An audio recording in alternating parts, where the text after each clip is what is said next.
pessoal, aqui é a Ellen. Quem não me conhece ainda, sou consteladora familiar, trabalho com o sagrado feminino e essa aqui foi uma constelação que eu terminei há pouco de abuso sexual. Todos esses bonequinhos caídos aqui eram sintomas das consequências de um abuso de uma menina na infância. E por isso que eu resolvi gravar esse vídeo, para vocês terem discernimento de como isso atrapalha a vida afetiva de muitas mulheres que não olham para essa situação. Vou contar uma historinha. Essa aqui é a pessoa, né, caminhando para a vida.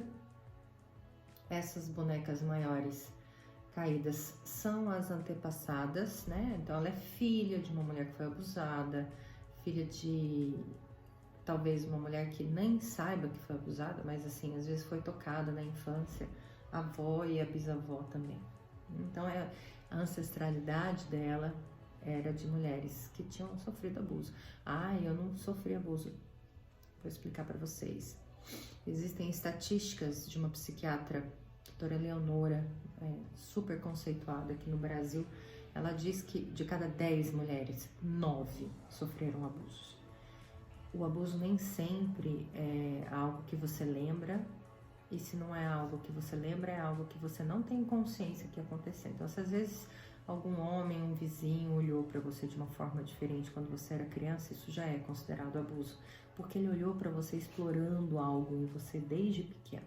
Então, isso já é considerado abuso, né? E se isso ser unido a uma ancestralidade onde as mulheres dos seus sistemas de fato foram abusadas, foram tocadas, né? Isso realmente traz consequências graves. Aqui dos sintomas nós colocamos raiva, nojo, depressão, angústia, medo, insegurança, baixa autoestima. Nossa, tantos aqui, tem pelo menos 1, 2, 3, 4, 5, 6, 7, 8, 9 tipos de sintomas diferentes, né? Dor de cabeça, bruxismo, tudo isso são consequências de uma menina que foi abusada na infância. Aqui estão os abusadores. Eu incluí homem e uma mulher, porque às vezes na escola aí seu filho está sendo cuidado por uma enfermeira, por uma babá, por uma professora desde berçário, e ela provavelmente está tocando na sua criança e você nem sabe. A doutora Leonora diz, né, de que o ser humano, ele é capaz de se defender sozinho, não de se defender propriamente dito, mas ele tem memória recorrente a partir dos 3 anos de idade. O que isso quer dizer? Que eu lembro o que eu faço quando eu preciso fazer xixi. A partir dos 3 anos eu já tenho essa noção, porque eu já tenho uma memória contínua, né? Toda vez que eu preciso ir comer, eu tenho que pegar a colher e ir lá fazer esse exercício. Antes dos 3 anos a criança não tem memória recorrente. Então, a criança até os 3 anos, ela não tem a mínima condição de se defender. E eu deixei meus filhos em escola, né, com babá, desde muito pequenininho, com 5 meses, era um bebezinho. E o ideal, né, segundo a doutora Eleonora, é que as mães fiquem com as crianças até os 3 anos, pelo menos. O orangotango fica com filhote até os 10, algumas espécies de macaco até os 4. A anta até os 2 anos fica com filhote no pé. E nós, seres humanos, deveríamos ficar com nossos filhotes até os 3 anos. E a gente não faz isso.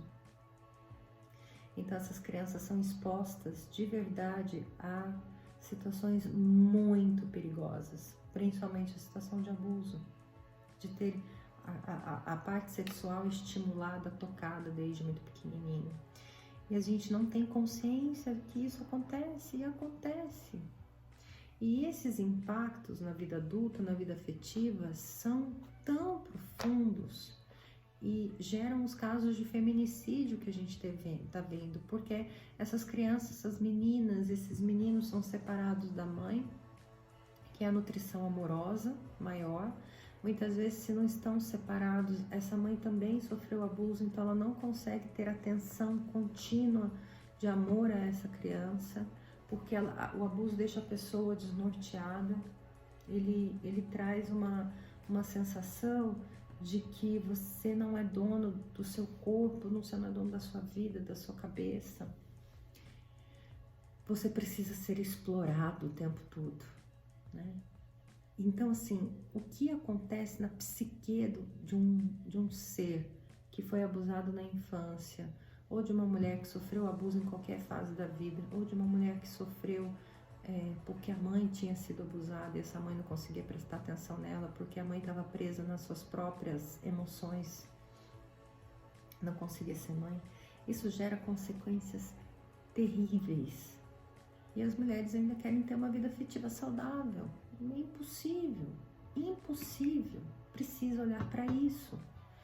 Eu, como consteladora e também ligada à questão desse conhecimento do sagrado feminino, recebo muita gente nessa área, muita gente, porque isso também faz parte da minha história, né? Também tive casos recorrentes de abuso na família e uma série de outras situações.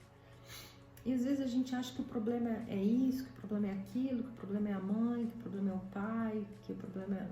Não, o problema está aqui, olha a quantidade de sintomas que isso pode ser. Percebe?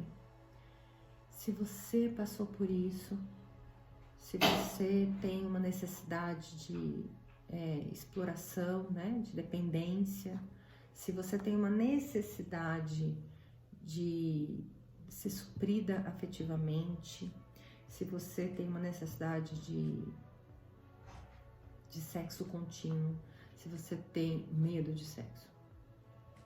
Em ambas as situações, isso serve para você. Se você é chamada mulher dedo podre, isso serve para você.